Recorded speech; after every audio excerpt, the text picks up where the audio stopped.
Welcome and moin ladies and gentlemen, I'm Donspektor and today I'll be looking at our Bluetooth over-ear active noise cancelling headphone, and I have for you the B&W PX7. And yeah, this is one of the premium offerings in this segment, and after I already took a look at the Denon GC30, which I pretty much did have for at least 1.5 years, 2 years I think, and did have them on like day-to-day headphone for work, let's see if the PX7 does also manage to be at least decent enough, and how it stacks up to the just mentioned GC30 and general in the market. And of course I'll be starting with a quick unboxing. This is the cardboard box. It's pretty much just plain white with a headphone on it. I think we wanted to go for a bit this like Apple aesthetics with the white box, but didn't quite get the minimalistic Apple design. At least that's how it feels. And when lifting it up, unfortunately, it's pretty nice. And the cardboard here is relatively thick. You do have a bit of protective foam here, kind of a quick start guide with the app, which I'll be talking about more later on. And then of course you get the headphone. It comes in this gray case, and beneath it, safety, warranty, manual, whatever. We don't care about that. And this already brings me to, packaging and accessories, because there's much more to unbox here. This is the case it comes with, and I can right here, this is a pretty nice case. It's pretty sturdy, as you can see. There's just a bit of flex if I really try to press it.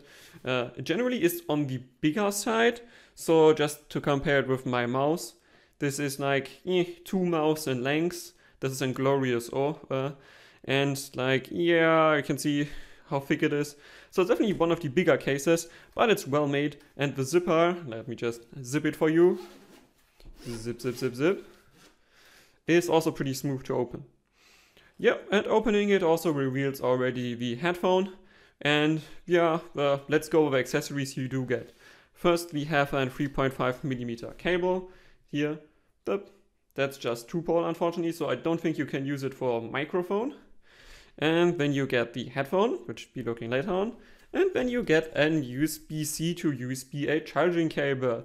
Nice, after the Denon GC30 only had mini USB, which from when it was released, I think in like 2019 or so, still already was very outdated. But this one has USB-C, so that's nice. Just give you a short look at the cables. Those are thick cables. They are a bit janky, however, but they are thick and they are decently done. Definitively better than, for example, the GC30, which had really thin and brittle cables. Okay, and this already brings me to the headphone build. And let me remove the casing here. Zip. I tried to keep the build section for this video short. If you want an whole teardown of it, I would suggest you look at my written article. So I think I can sum it up. The PX7 is a really well built headphone. This is one of the few active noise cancelling headphones where I say, this looks and feels premium. Everything here is well made. When you stretch it like that, it's pretty linear and pressure. It doesn't squeak, it doesn't rattle. It's all really well made. And when we look at the materials here, this is an rough fabric, but feels pretty decent. Beneath it, you have the same really well-chosen protein leather that has also been used at the pads. Look at the outside here. They follow the exact same theme. Then you have apparently real carbon fiber here at the hinges, and that also feels really well made. It's pretty smooth, as you can see how it rotates. And generally also the cable here in the canal is also pretty well hidden. And then you have a real aluminum plate here. And everything here feels well made. This is a really high-end headphone from at least the material choice and how it has been made. So overall, I do not have any problems with the build here. And in fact, the only place where it even uses plastic here is the controls. And this I think already brings me to the next chapter. Because as I said, the build is really good. I don't have any complaints here. Everything is nicely built. This would be connection and charging. Because as you can see, this has an USB-C port here and a 3.5mm port. And there is a tiny problem with it. So you can only use the 3.5mm port when the headphone actually is charged and has battery. This means If it dies over the course of the day or the week when you use it, and you think, oh, let me just plug it into my smartphone or in my laptop, well, nope, that's not how it works. You have to actually have it charged in order to work it. And this, however, also means the internal amplification circuits are always used, independent of which amplifier you plug it into. It will always use the internal amplification circuits. This has consequences when we talk about sound later on, but let's continue about connection. Yeah, we have an USB-C port here, and the included cable, it does work on everything. I did plug it in my PC, did work totally fine. I did plug it in my 2 work laptops. Unfortunately, one of it did not recognize the PX7 as audio device, so I don't know why, no clue, but the others it did work totally fine with. Then on the wireless side, you do get aptX HD, aptX Adaptive, and AAC.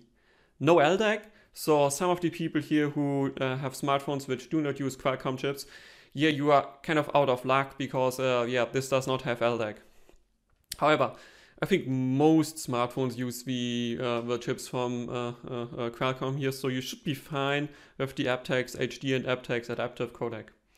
And in reality, if you use it wirelessly, it does have a pretty good range. So when I would be here in my office, I could go to the neighbor room, which would be the kitchen in this direction, totally fine, no connection dropout. And one more room in this direction here would be the toilets. Well, also fine until you don't, only if you go to the far east, I think this is eastern room of the building, when you get connection dropouts. But generally this has a pretty solid connection. I did not have any problems with it. Also included with the PX7, multi-point. So you can easily pair it with your smartphone and with your laptop. And that worked totally fine for me, and I didn't have any problems with it. Yeah, charging time is given with 3 hours to fully charge it. I think in real life it took me around about that time, but with fast charging they claim here gives you 15 minutes charging up to 5 hours of playtime. Not really. Even with my smartphone fast charger, after 15 minutes, I think I got 3 hours 40 or 4 hours roughly. But again, this is I borrowed this device from a brother, so it's I think 2 years old already. Could be due to the battery already starting to deteriorate, but I didn't get the full charge here. But I just want to say how my experience is in real life. Overall battery life of 30 hours, well, I got a bit less out of it, but as I said, it's an older device, older in quotes device, so that's expected, but the battery is not lasting that long. And that brings me to controls and everyday usage in the next chapter. And yeah, let's go over the buttons quickly. So this is the active noise cancelling button, and this is also the worst button on this headphone here because it's mushy. And it doesn't have any nice click to it, but that's the only button. So the volume buttons here, they have a nice click, a nice feeling, and also the play pause button here, really well done. And it does have a normal Bluetooth delay, I want to say. The on and off switch here has 2 levels. If you put it 1 up, it will activate or will turn it on. If you then switch it to the 3rd level and keep it there for a few seconds, it goes into pairing mode again. So it's really easy to repair or to pair to new devices. Yeah. The active noise cancelling button here, you have to iterate through it. So press it once, it activates noise cancelling on high. Press it twice, it goes to low. Press it a 3rd time, it goes to auto. And press it a 4th time, it's off again. Yeah, and what should I say? In everyday usage, it does work pretty well. I didn't have any problems with it, independent of the connection, besides one of my work laptops. And also general ANC for everyday usage was totally fine. But yeah, we talk more about that ANC when we talk about isolation in the upcoming chapters. Then let's go to comfort, and this is already the first problem of the PX7 here. So while the memory foam, I use memory foam here, and the general protein leather here has been chosen really nicely, so it's a really nice and squishy protein leather. It's not super sweaty, but still sweaty because it's not real leather. Yeah, however, there's a problem. Let me just go to the side and demonstrate it. So this is not a thick pad, it's 1 point something centimeters, I think 1.2. However, there's 3 millimeters or 2 millimeters here. This is the mounting ring for the pad. So in actuality, you get 0.7 millimeters of padding. That's already pretty thin. And then it's still in really squishy leather. So yeah, this is it could be, I think, at least 3 millimeters more thick, the pads, just for the general comfortness. Also, a small problem is because of this way it does not really hinge down. As you can see, it just goes straight. It should be bendable a bit more like that. For me, I have sealing problems with this one because my head is kind of a bit tilted to like smaller like that, and because this cannot go in the appropriate angle, I have difficulties getting a nice fit to it. And this is partly due to the pads being just flush. Angled would have been worked totally fine, and also because their pads are not thick enough. Another small comfort problem is you can see this is not a thick opening. It's like 3 fingers maybe, and however the angling in here does allow for most ears to breathe comfortably. I think with bigger ears you might have the problem it's still touching the back here because that's not a thick pad, but I think you should be fine just from ears touching the back of the headphone. The padding on top is pretty stiff. It's definitely much stiffer than here, and it's also pretty thin. It's like only a few millimeters, like 3 or 4. And this combined with this is how it would look like when you put it on your head.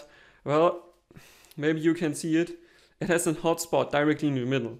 So you can wear it for extended amounts of time, but for me it was not that comfortable because of the hot spot here and because of the pads here.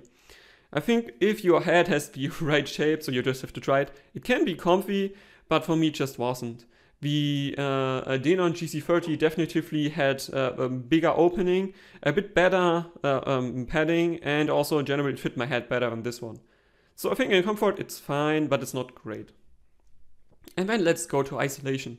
And generally we have 2 aspects for isolation here. It's the passive isolation and the active isolation. And first I'll be starting with passive. Passively, this is a pretty well isolating headphone if you get a good seal for it. Of course, as I said, I struggle a bit to get a good seal, but once I have a seal after I move it a bit like left and right and forward and back and then extend it a bit, then I get a pretty decent seal, and then it's a really good isolating headphone. Definitively better than most of my like hi-fi offerings for closed mic headphones. And in reality, it comes close to the GC30 in terms of passive isolation. So that's a pretty decent quality you will have. And then it still adds active isolation to it, which is of course active noise cancelling. And I'm not sure if you can see it has quite a few microphones, like around here there's a microphone here, there's a microphone here, and I think also on the inside there's a microphone. And this means generally the noise cancelling here is good, definitely quite a bit better than the GC30, especially in the lower frequencies where the GC30 did not really do anything. But overall, overall frequencies, this one is better than the GC30. However, it is definitely not as good as the Sony XM3 and 4s. Those are definitely much more efficient in active noise cancelling. However, this also comes with a gripe. I always had the negative pressure feeding with the XM3 and 4s. This one does not have pressure feeding. Adding to the active noise cancelling, it does not really affect the sound. I did try it with, through all of my library and my benchmark list, and I didn't notice any noticeable, any big changes to the sound when putting it on or off. The GC30 still had some slight changes, but this one I really didn't notice much. So I think most people will not have any problems with the active noise cancelling here. Just note, it's not as efficient as it would be on the XM4 or XM3. Okay, and side note, when we come back to build, just quickly, the extension mechanism here is also really well done. This is not, you need force to actually push it, but then it's really smooth and it slides in nice and out. So if you dial it into your position, it will stay in place pretty nicely. Unlike other offerings which have these like smooth sliding mechanisms, this one is actually really well built. Okay, then let's come to the chapter, and I just go over it pretty shortly. Drivability, because active noise cancelling 3.5mm, and as I said before, you always have to have it on in order to use it in 3.5mm mode. This means it goes through the main amplification, which also means you will not be getting everything out of it that your amplifier will be able to do. And in fact, you do get definitely a tiny improvement with it. Then I would use, for example, the BTR5 or the my SMSL SP200, but it's really not as much as it could be Most likely because, yeah, you still have to go through the internal circuits before you actually come to the output. And yeah, that's, I think, pretty much it what I can say about drivability. It doesn't really matter what you plug into it. It gets better, especially in terms of clarity, which I'll be talking about a bit later on, but it's really just a minor improvement you will be getting. I think in terms of percentages again, if you plug in my SP200, it would be like 95% of what this headphone is capable of. Okay, then let's come to the main star of the show, and this is sound. And I'll be starting off with the general sound characteristics. The PX7 is a really reshaped IEM with a high upper bass boost and a large peak at between 8 and 9K. So this means this headphone, even for its really nice build and it looks really premium and it's really premium build, it sounds mushy and cheap. And you could probably EQ it, but let's come back to quick to usability before. This thing, the app, is useless. It allows you to change the active noise cancelling modes and the sound pass-through modes. Oh yeah, on the side note, pass-through did work pretty nice. So it does sound a bit nasally, but that's expected. So I didn't have any problem with pass-through, and it did got noises and voices outside from outside to inside pretty decently. But the app, it does not have any EQ. You cannot customize your controls. You can't really customize anything. The only thing you can customize is the name of your headphone, and that's about it. It allows you to play some ambient noises, which you can set timers for, maybe if you want to go to sleep or whatever. That's okay, but I'm not sure if this is a use case many people will be actually having with this headphone. So yeah, unfortunately the app is useless, and without a possibility for a custom EQ that would be saved on the headphone, I don't know. Yeah, it always, yeah, you can EQ it with other software of course, but this is really a large factor they could improve. Just take the app, improve it, bring it to levels of the competing products, just make it better. And yeah, now when we talk about sound again, let's go to treble. And of course, I'll be starting from top treble, so from like 20K down. And yeah, extension is fine. I think the main problem with the extension is the 8 and 9K peak, which kind of overshadows everything after that. So sometimes it can come off as a bit like lacking in air. But when you have instruments that do not play in this range, I think amount of air and upper frequencies here is totally fine.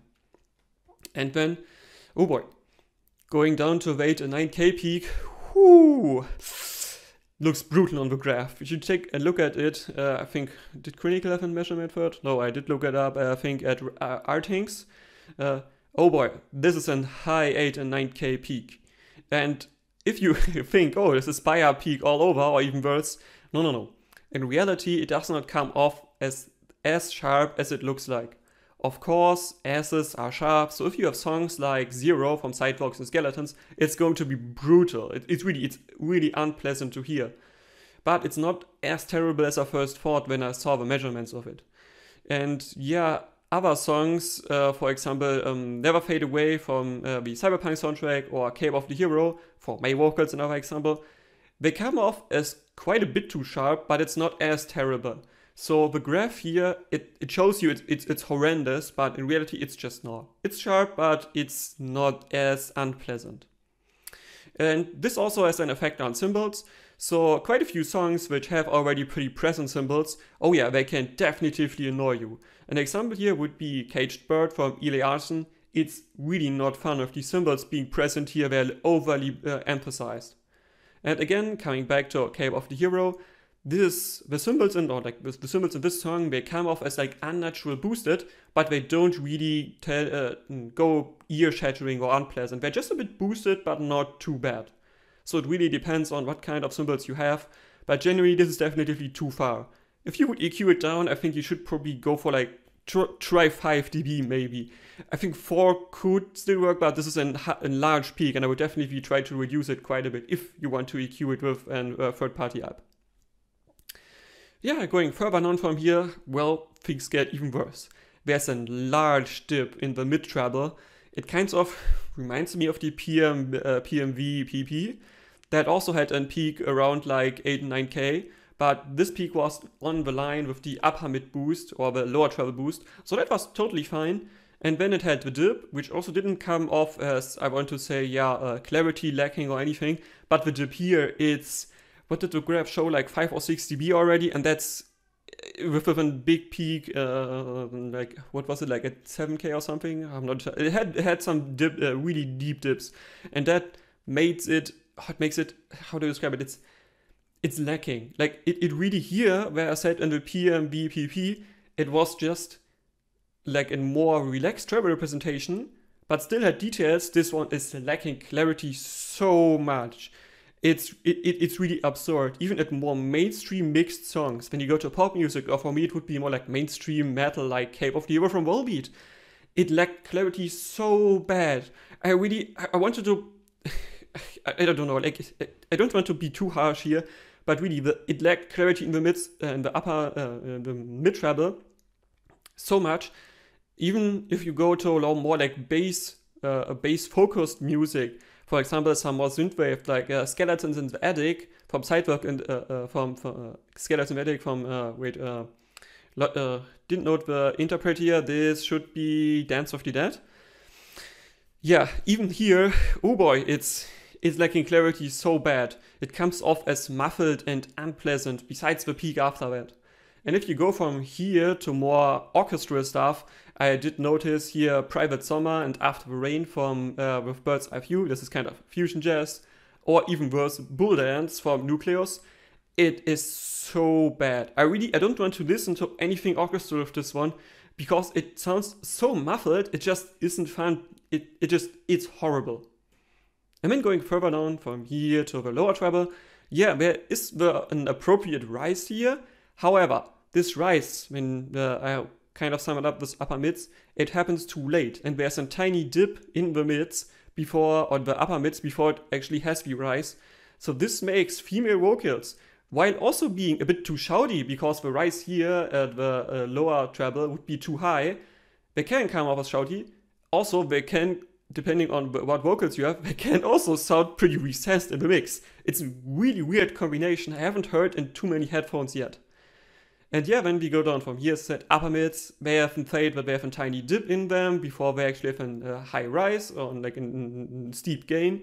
So this again, the vocals and Caged Bird again from Eli Arson, they were so recessed in the mix. They're kind of like not gone, but they are super tiny in the mix. They almost disappear and everything else. And then they come the cymbals in it, they overshadow everything, and it's really not fun to listen to.